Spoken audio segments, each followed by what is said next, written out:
Hey friends, so I think I'm gonna title this video Against Perfectionism. Or no, I don't like against titles. I guess embrace imperfection maybe, but I mean to get into the details, I am amused slash frustrated first, and I try to be amused about it, that I don't upload a video every day.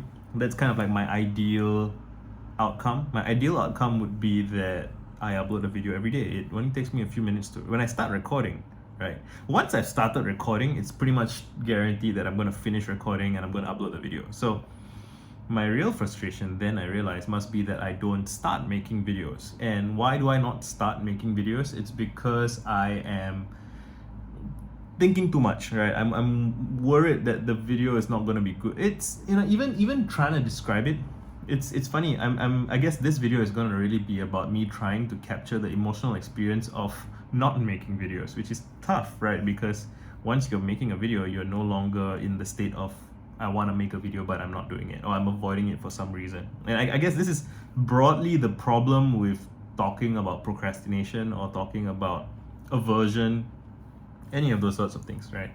But you try your best and hope that it's good enough. Even if it's not, it is what it is, right? So I'm trying to I know that every day that I upload a video, it's good for a bunch of reasons, right? It's a good practice. It There are people who are willing to watch a video a day. Now, there will be people who are willing to watch multiple videos a day, but I think I have reasoned with myself and looked at my experience and looked at my analytics and decided that a video a day is a good tempo for uploading. So sometimes I upload, sometimes I record multiple videos a day and then I upload them one day at a time. That's great. And I usually wait until a video has 100 views before I upload the next one. If it's within a day, if it's less, if it's more, what am I thinking? To decide the time of the day that I upload it, I guess, just for experimentation purposes. That's not important. What is important? What's important is that I sit down in my chair or sit down anywhere and I hold up my phone and I press record and I start talking. But I don't do that. I don't do that even though technically it's easy, which suggests that psychologically it's not so easy, right? There's some psychological blocker that stops me from sitting down and making a video. And what is that psychological blocker? I think it's some kind of perfectionism or some kind of mood-based thinking. Like, I feel like I should be in a good mood or the right mood to make a video. But I have old videos on my channel where, from years ago, where I'm completely messed up. Like, you can see, when I say messed up, I mean like just not feeling creative, right? Just feeling dry and tired, and nevertheless, I guess in those instances, while I felt those negative things, that's like a sort of, so there's push factors and pull factors, right? If you want to really get precise about it. And while there was nothing pulling me to make a video, I was feeling pushed by just the frustration at not having made videos, and that inevitably comes around eventually when I've gone too long. So now it's been 3 days, so it's not been too long. If it goes like a week or 2 weeks, I start to feel like I'm really wasting this opportunity. The opportunity meaning opportunity to publish, opportunity to get more subscribers, get more comments, build relationships with people. And life is short, right? And so we should make the most of every day. It's cliche, but there's a truth to it, right? Every day that I don't publish is a day that I am sabotaging my compounding, right? And so it's not obvious. It doesn't feel obvious in the moment, because right now, if I don't publish one day, it's like no big deal, right? But if I don't publish for 3 days, it also doesn't feel like a big deal. But if you look at the graph of my analytics, right,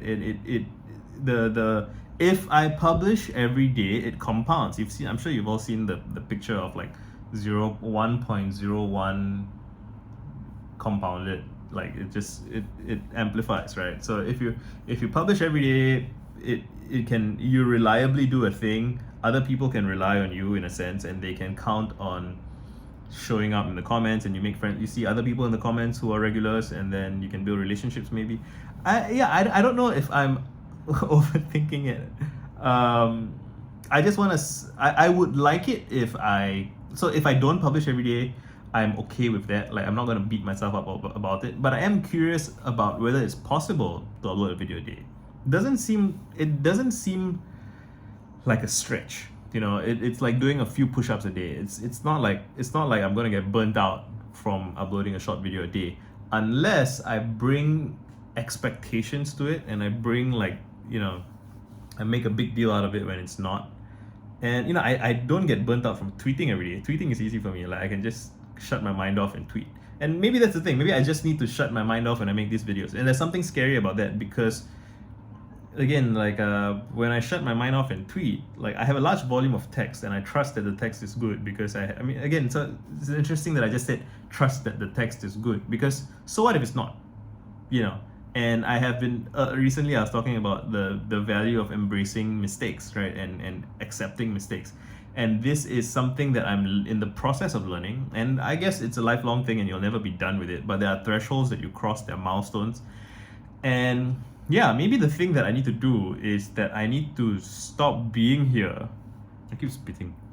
I need to stop being here and stop thinking, right? And just start recording and see what happens. And there's like a minimum amount of prep, like, oh, what shall I talk about today? Perfectionism, publishing every day. I have like 5 other video ideas in my head, right? About you're already the monarch in your life, attention is not equal. And maybe I'll make those and then I'll upload those in the coming days and we'll see what happens. But have I said the thing that I want to say? I want to talk about imperfections and perfectionism and how perfectionism is a trap because you know I'm guessing different people have different relationships with their perfectionism and with their kind of high standards and what they do when they don't meet those standards and how their inner psychological state is when they are pushing themselves very hard and putting stuff out versus pushing themselves very hard and not putting stuff out and not putting stuff out and kind of wishing that they were pushing themselves harder but they're not doing anything at all, right? I do hear a lot from the last group, which is funny.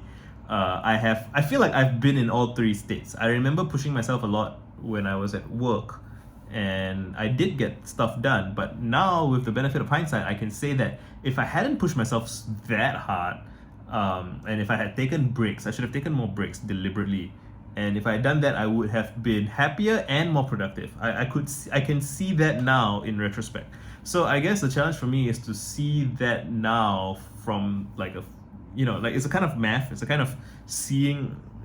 It's a logic puzzle sort of thing, right? It's like seeing the present, looking at your past, and learning about your past, and seeing the mistakes of your past, and then inferring what the future version of yourself will now think are the mistakes of your present.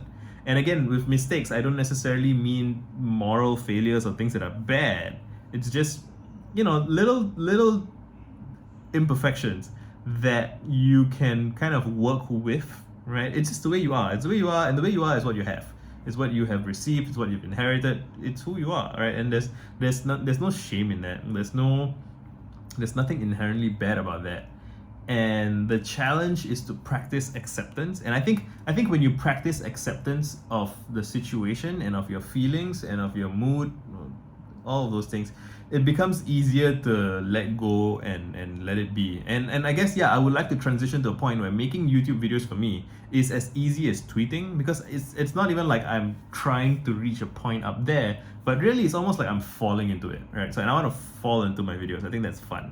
And I think I would, I almost forget that I could be having fun with this every day. It doesn't need to be an ordeal. It doesn't need to be an obligation. It doesn't need to be stressful, right? It's like I could be having fun every day. I can, if I close my eyes, I can kind of see what that's like. I can kind of imagine myself having fun every day making videos.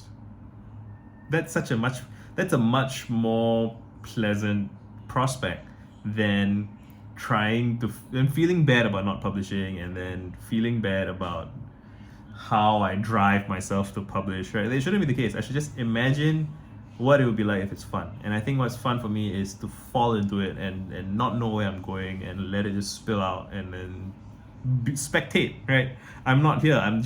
There's the guy speaking and the guy that's kind of evaluating is not around, and I can evaluate later on and we'll see what happens. Done.